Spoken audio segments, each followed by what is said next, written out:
Hello, everybody. Thank you for returning to our YouTube channel. I am here with one of the representatives, James from Birds of Fury, also known as Angry Birds in Ukrainian. They can't use it because of a game conflict thing. I don't know. But so we are now partnered, as you all know, together. He is part of the Ukrainian Armed Forces. It's an elite research and development group he belongs to. So together we make innovative technologies for the Ukrainian Armed Forces. If you want to join us, link is in the description to his YouTube channel, to the Birds of Fury, and to Technology United for Ukraine. Come on there. Awesome. If you go on Technology United for Ukraine, Phil, just send us an email and then we will get you set up and involved with a bunch of projects. So let's get right into this, James. Yeah. You have some things you wanted to talk about. Yeah, well, we're going to talk about everybody's talking about these fiber optic drones today. And, you know, my background in the United States as a network engineer, I've pulled, kilometers. I don't know how many kilometers, like miles. Sorry, I've been in Europe a long time. I say kilometers now, but probably hundreds of miles of fiber optic in my day. And it's just so interesting that these skills that I developed in the U.S., I'm using them now for a very different purpose. It's very interesting. So there are some things that we can bring up. One of the articles, there's a lot of stuff about in the Ukraine. Do you see the article? No. Did I share it? Can you see it? No. Okay, let me just make sure I got to go off this screen. My bad, everyone. Here we go. There we go. All right, now you can see it. Yeah. So what? Oh yeah. So this is from January 1st. So this is an article from today. Mm-hmm.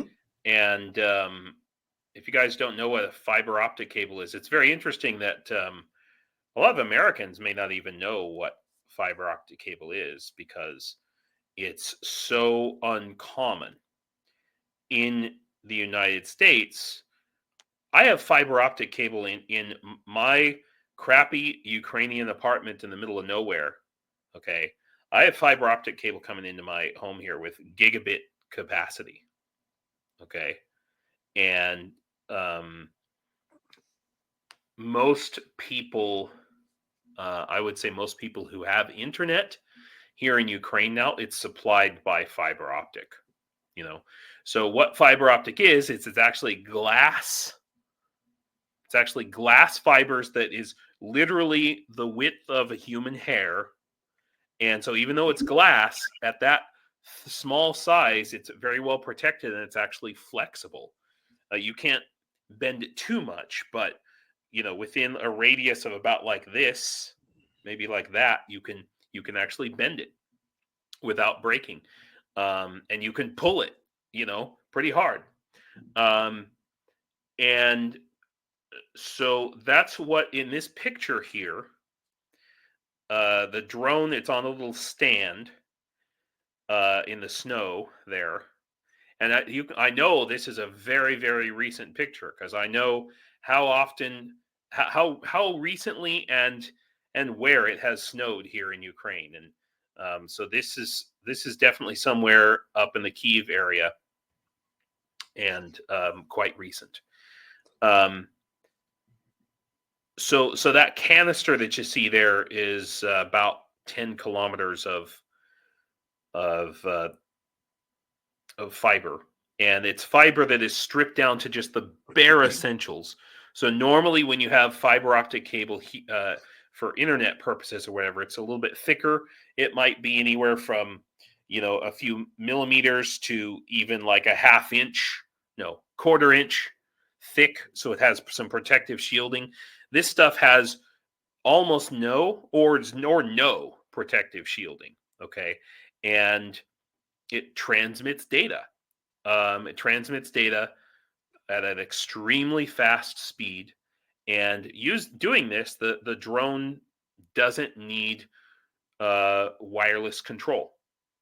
It doesn't need Wi-Fi, essentially.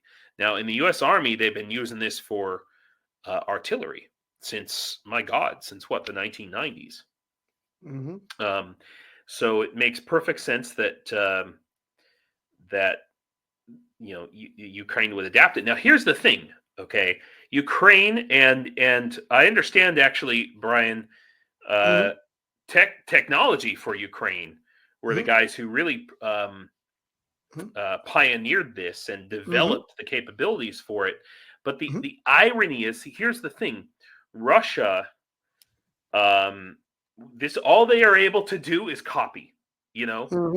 But they have because they have this command economy. As soon as they copy an idea, then boy, they scale that and they just Yep. build literally a million of that thing. And they did that with the Shahed drones, and they done Yep. that with stuff that with the Gerbera drones that China gave them first. Hmm. And so Ukraine just doesn't have that sort of manufacturing capacity. Um, And and I'll so say one thing here, yeah, just that's it, just so everyone knows. See this cone? That is our invention. So this yeah, drone here likely came from one of our partners over in Ukraine. But this has since been evolved. But yeah. I just wanted to state a little information about this drone right there. Yeah, no, that's really important, really important. Um, so what's interesting to me is that Russia's been using these drones actively since the summer, and very effectively, and it's been Mhm. really, And uh, even before that, so when we started it, it was a recovered fiber drone from probably over a year ago. yeah, But it was a real cruddy one. It was yeah, somebody had really just you had to see it. There's old photos of it. But yeah, yeah, so they had started experimenting about a year ago, a little over a year right, ago. right. So this is a classic example of Ukraine has the innovation, um, and is always one step ahead, but if Russia can bring it to to use the term, bring it to market faster, um, and they latch on to one idea and then they do that. Now, I do think that in some ways Russia's drones that they were already using had a certain advantage that lent itself to uh, being able to use it with fiber optic drones, and it's this is something that has caused, as I understand it, has caused problems with the Ukrainian development of fiber optic drones. And let me explain. Russian drones, until quite recently, were often made, and I've handled many of them. They're often made of aluminum. Okay, so like the same pattern like you see in this picture, right? But heavy, clunky aluminum, um, or just like weird shapes, and that's been the case since about 2014. Um, they didn't like the super lightweight um, uh, carbon fiber was not as common, and that again that's part of the scaling issue. They can chunk out a thousand um, aluminum drone frames a day, and those things are slower and clunkier and don't have as much range and are not as nimble. Okay, but they can churn out a thousand of them a freaking minute, right? Whereas carbon fiber frames are much more expensive, but they give you a much lighter weight drone. They save a lot. They save a lot on the weight, and they make the drone a lot more nimble in its handling and more accurate in these things. Now, so that put Russian drones most of them at a disadvantage to Ukrainian drones historically. But now, with the fiber optic canisters, you can see there in this picture, you can just see, right? Um, it's just simple law of physics that if you have something that is further away from you, it takes more force to move it, to rotate it, you know? And so this 10 kilometers of fiber um, puts, just like the batteries put stress on the frame. Well, the 10 kilometers of fiber, and it's also hanging, you got 10 kilometers of fiber hanging down. That puts stress on the frame and additional stress on the motors. So you need more powerful motors and you need a more stable frame. And that's the thing about the aluminum frames, is they might be heavy, they might be clunky, but they are more stable. They're less flexible.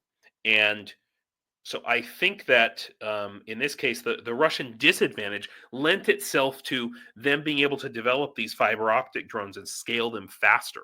And so one thing that I know that some of these units are struggling with, like you see here, is they're trying to take the lightweight carbon fiber frames that they've been using and just slap this thing. It's not even about the weight so much. It's like, even if you have a light weight, if it's far away from you, that centripetal force gets multiplied, and so I can't tell you exactly what, but we were discussing this previously. I'm hoping that my I'm not going to give too much away, but my the unit that I'm working with will be able to solve those problems, so that this can be scaled effectively for Ukraine.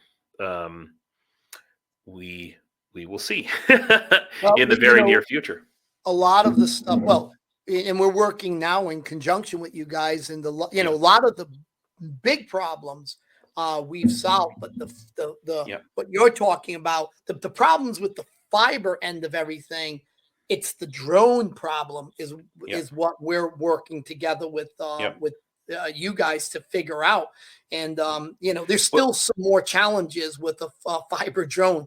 So sure. I think always.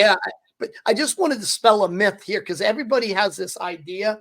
I can show you a video of our first generation fiber drone before we put this thing on here. Mm-hmm. But before I do that, people say, well, all the Russians have to do is follow back the fiber string. And I'm like, that would be a dream. That would be called fishing for Russians. And the reason why it's almost impossible to do is this thing's flying out 20 kilometers. Oh, yeah. The fiber is as thin as your hair, so it's really hard to see, and it's getting laid across trees. Like oh yeah, and they don't have to follow a straight path either. So no, and they don't. Typically, they're turning here and there. And the other problem is, if you do follow it back, now you remember the operators are behind lines, so they're not up in Russian territory. You're going to follow things. You're going to have to cross minefields. There are going to be drones targeting you, artillery. And then if you make it to the trenches, then you're going to get shot up by the guys in the trenches. So it would be a bad idea to follow the string. Well, like I was saying before, as a network engineer, I've worked with a lot of fiber optic. And I can tell you, just trying to follow the path of fiber optic through a school building is difficult enough, much less, I've done that, trying to follow it, pull it, follow it along, figure out where it comes from, where it goes. Oh God, no, it's not as easy as that, folks. Sorry. I will show you the original video if you'd like to see it of the very first generation. Now this has a very high-tech cone on it and a lot of stuff like that. So it's gone through a lot of modifications since then. Here we go. So this would be it taking off. This is us in Ukraine. All right, here we go. We're going to get this fiber off. Let me do this. Let me get out of anything that we nice. I like how you've got it set in between two boxes. Yes, that was in the original before we had stands. Slower. There it is right there. See it right there? Yeah. Now you guys are going to see something special. I will pause it. And this is before the cone. We had these little things on the back to keep it from. Nope. So as it gets right about. One move. Don't move. Boom, up right there. You see it spit out the fiber? You can see it in the light. And let's see if I can. Move. Don't move. I can't get it up there. But you can see it come out the back. This was the original idea. See these little arms on it? Yep. Then we turned Yep. this into a cone. And we flew this around for quite a long time until we were testing it. It was a 10-kilometer flight, but that Mhm. was the first Well, generation. and this is, the fiber comes in these spools from the factory, Yes, essentially. yes, You know, that was so just on a factory spool.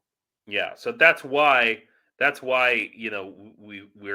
we've got this, kind of, maybe somebody will come up with some other way to carry the fiber and distribute the fiber, but you got to figure it's a one-time use thing. You know, you don't want to spend too much money on something that's just gonna, spew out the fiber, and that's the end of your thing. But yeah, it's definitely, an adjustment for uh, FPV pilots who might be used to, they're accustomed to something that's, a lot more nimble. Um, but the flip side of that, there's a couple of things to consider. First of all, what Russian uh, fiber drone pilots are doing is they're able to, because it's fiber, it's not going to use a lot of data. They can actually land the thing. And so they can land it at a crossroad somewhere where they know the Ukrainians are going to be coming. And then it Mhm. just sits there and it's in like a waiting mode using very little power. And they can't send power down the fiber optic. Okay, that's not something that would require a copper wire, which would be much more expensive Very heavy. and much more heavy. Yeah, way heavier. But it can be in kind of like a low power mode with the engines not running, sitting up on, like a rooftop or someplace, and then so it's a real danger. It's almost like a remote mine kind of a situation. Um, and it's making things real difficult, especially for advancement. It makes it really difficult for the Ukrainians to advance. And but here's something else that I really want to bring up that I think is important to consider. Um, and this is an advantage that Ukraine has that Russia does not, and that Russia cannot have. Um, as I was saying at the beginning, Ukraine has this really vast and very well developed fiber optic infrastructure across the whole country. It's crazy to say this, but I've never had better internet or cheaper than living in the middle of nowhere in a war zone. Okay. I had, when I worked at freaking NASA, the fastest internet I could get was 12 megabits, and it cost me $108 a month. And it took me 6 months just to get a gigabit fiber pulled into NASA Ames Research Center. Okay, and it cost $4,000 and like $4,000 a month for gigabit fiber. Here I pay 500 grivnas a month for gigabit fiber. That's like $10 a month for gigabit internet. So and there's like, I could throw a rock and hit an internet service provider. Okay, there's at least 5 in a 10-kilometer radius around me that I could call up and say, hey, I need internet. Get me here tomorrow. Honestly, that's how good it is. Now, here's the thing: the American military, okay, has been operating drones for what, like 20 years, and they can kill a terrorist using some guy sitting in Chicago or on some base somewhere in the United States, and he can kill somebody in Afghanistan or freaking Abu Dhabi, wherever the hell they want. Right. Okay, there's no reason that Ukraine can't do that.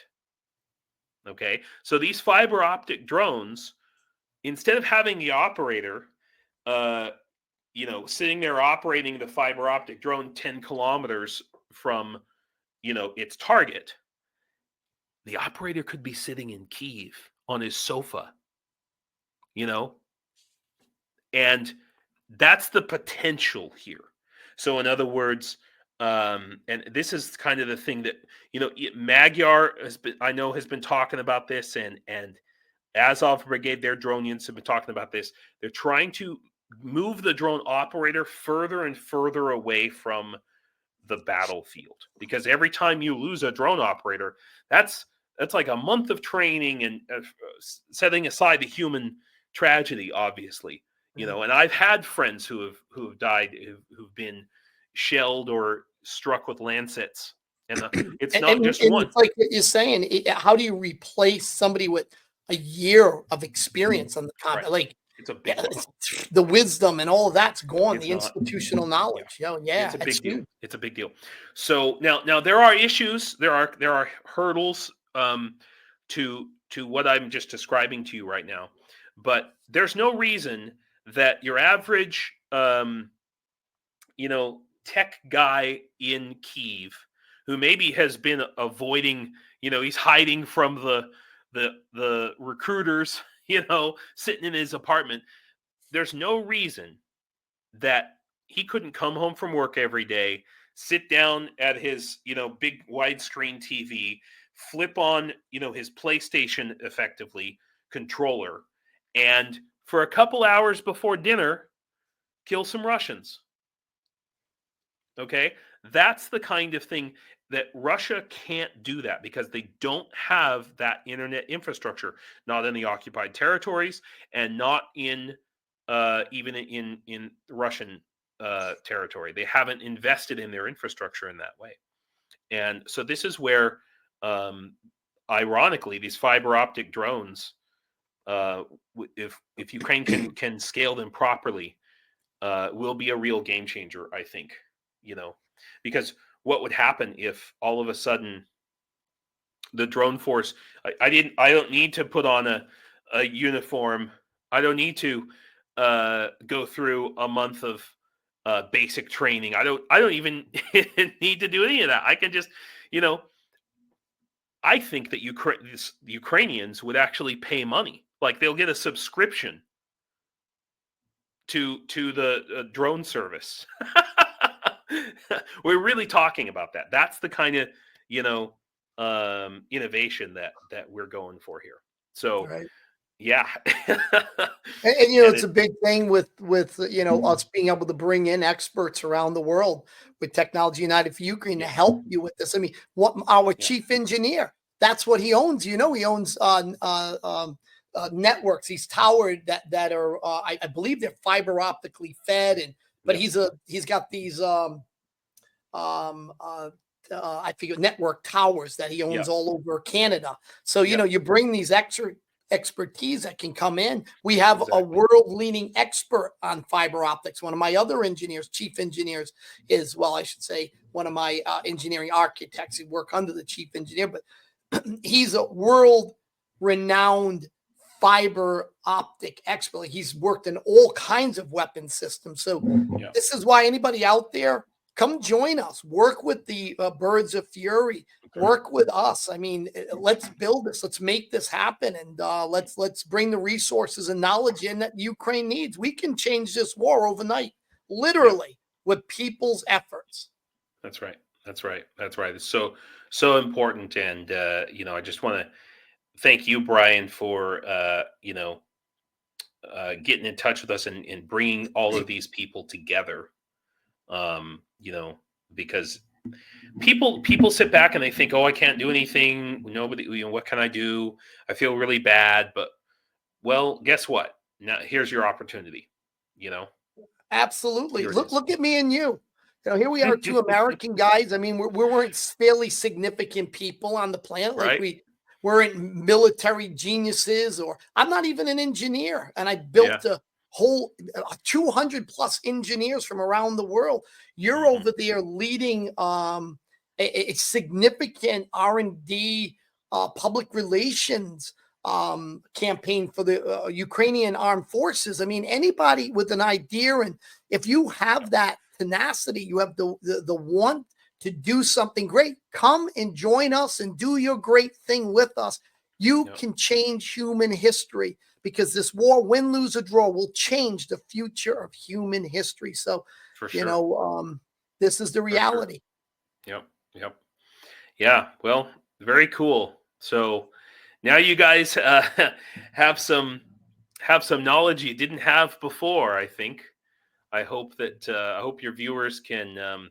Yeah. By the way, this is my website, whyukraine.com. If you'd like to support the work that I'm doing on my channel, I do a lot of different fundraisers for different units. Right now, I've just got me up there, but you know, in the past and in the future, I'll once I've got my unit's website integrated. That's the Zlizbir or Unit Zliptahi. here.